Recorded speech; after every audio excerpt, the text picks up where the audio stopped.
Good morning, everyone. Many thanks to my good friend Robert Pittenger for again inviting me this year. It's a pleasure always to be here, and thank you, Senator, for your work, tireless efforts on this issue. It's a very difficult act to speak after John Cassara, who I see as consider as one of my mentors and great scholar on this subject. It's a bit like being the dairy-free, gluten-free dessert after the main course at a great restaurant. So what I want to do today is actually try to give you the 101 on trade-based money laundering. Bring it to sort of a very low, intelligible, simple level, because indeed it is an ingenious but essentially simple way to move money around, to move dirty money around.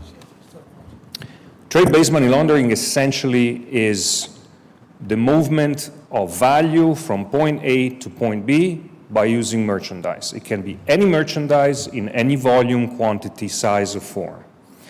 As John was mentioning, we see cheaply manufactured goods coming in from China. It can be electronics, it can be counterfeited brand clothing or brand goods. We've seen in the past 2 decades numerous trade-based money laundering schemes connected both to organized crime and terror finance that were moving used cars, that were moving very high-end watches.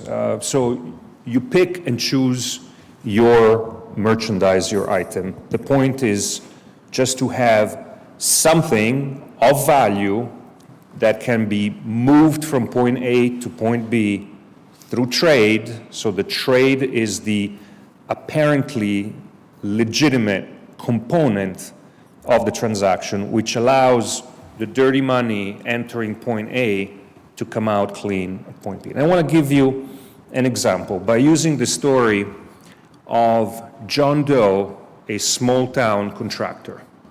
Small-town contractor who fixes, your roof or refurbishes your home.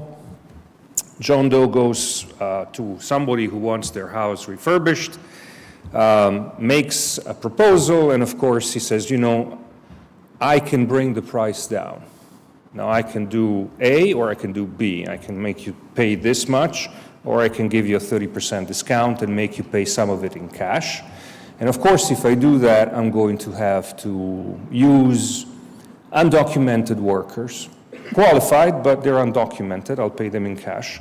I have to buy the materials at suppliers that will invoice me, so there's some cost I can change, but there's some cost that I can tweak, and I get cash. So he does his job, he gets paid in cash, and up to now, the main issue with this transaction is not trade-based money laundering. It's a case of unreported, undocumented services that lead to a cash payment that involves eventually tax evasion. John Doe is not going to report that part of the income. Now, there is a cascade effect, of course, because in the process of doing this, all sorts of other violations and crimes or misdemeanors are happening, such as hiring undocumented workers who do not get paid benefits, et cetera, et cetera, et cetera. But the key point here is tax evasion. Now, John Doe has some costs in his life. He has to pay a mortgage, he has to finance his credit card, and these costs need to be documented. So his dilemma now is, I have an extra $10,000 in cash from my job that I've just done. It's undocumented. How can I put it back into the system so that I can use it for those documented transactions? So he goes to the nearby mall, enters a jewelry store, and buys a Rolex watch with $10,000. So now he has a watch. He no longer has the $10,000, and he can't use the watch to pay for his credit card bills or for his mortgage. So he drives to the next mall, goes into a jewelry store and says, I have a collection item that I want to sell. And the jeweler looks at it and says, I'll give you $9,000. He sells that for $9,000. Now you think he's just lost 10% of his revenue. But that's not really a loss. It's an overhead cost, which if he had actually reported the revenue, he would have had to pay Social Security and health insurance and so on for his workers, and insurance, and he would have had to pay taxes and this and that and the other. So in the end, he would have had probably $6,300 instead of $9,000. So it's actually a good deal. And that's the trade-based money laundering part, because by the time the second jeweler gives him the check goes into the bank, the money is back into the system. Now, John Doe is a small-town contractor who does one dirty transaction. But imagine that John Doe is not a contractor, he is a middleman for a cartel, and gets, instead of the $10,000 in cash, he gets millions of dollars from street sales. And instead of going to one jeweler, he goes to hundreds of jewelers up and down the eastern seaboards, that each place buys a watch in cash and then gets this bulk collection of Patek Philippe and Rolex watches, sells them at the other end, and that money is now clean. Now that is what a very sophisticated network in Europe did in 2016, was disrupted by the DEA cooperating with 7 European law enforcement agencies.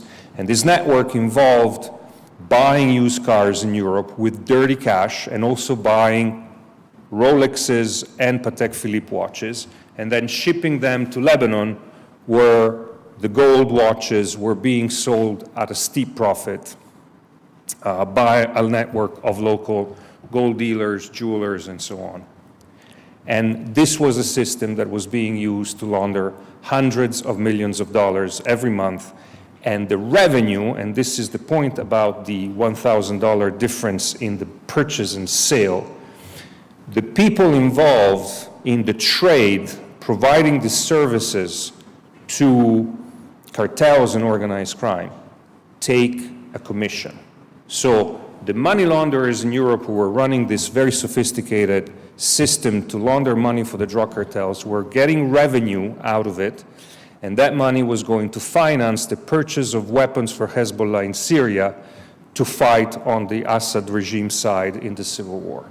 So what you see here is movement of value, exploiting trade, which then goes to support and fund various nefarious activities around the world, and which has a cascade effect also, because as I mentioned before, the story of John Doe is, first and foremost, the story of tax evasion.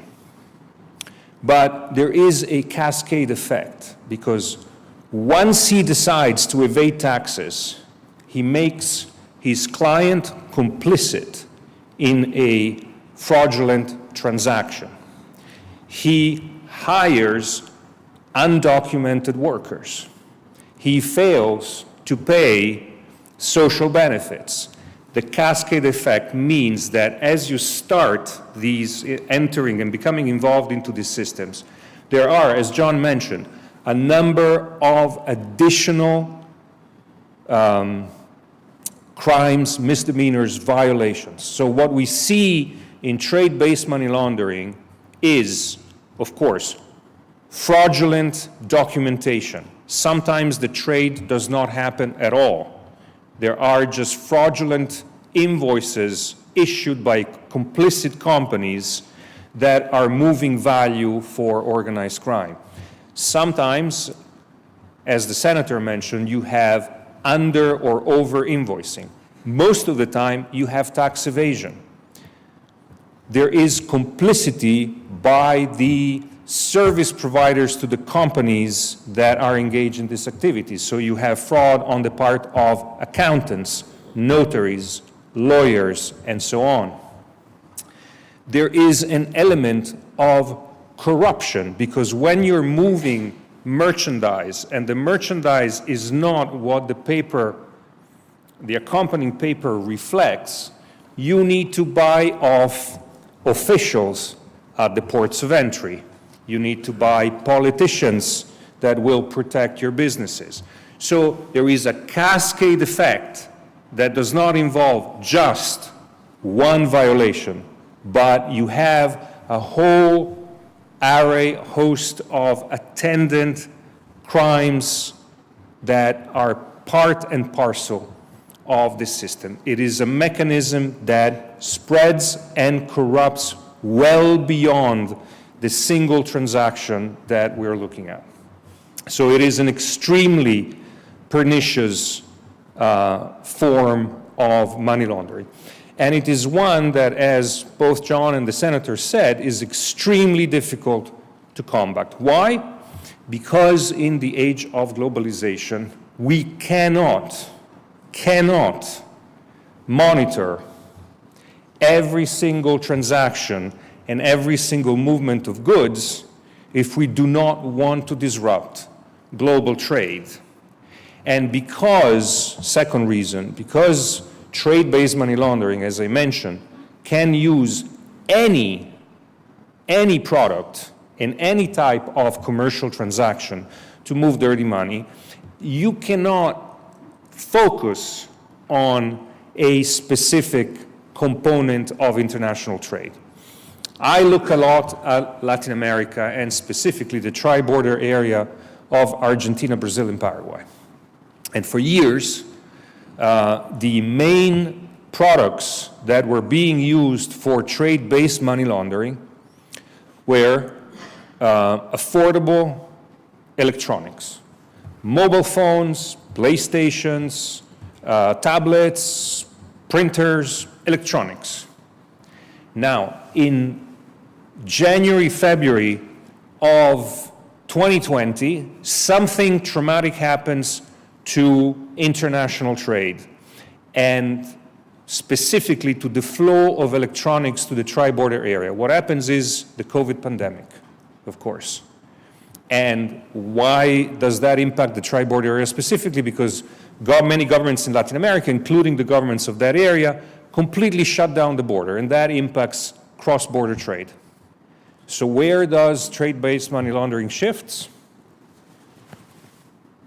Face masks, PPE, protective equipment. So, in other words, it doesn't matter what we're trading. The criminals will use any type of merchandise because, as I said before, the point is moving value from point A to point B. We see refrigerators, mobile phones, Gucci bags, cheap T-shirts moving.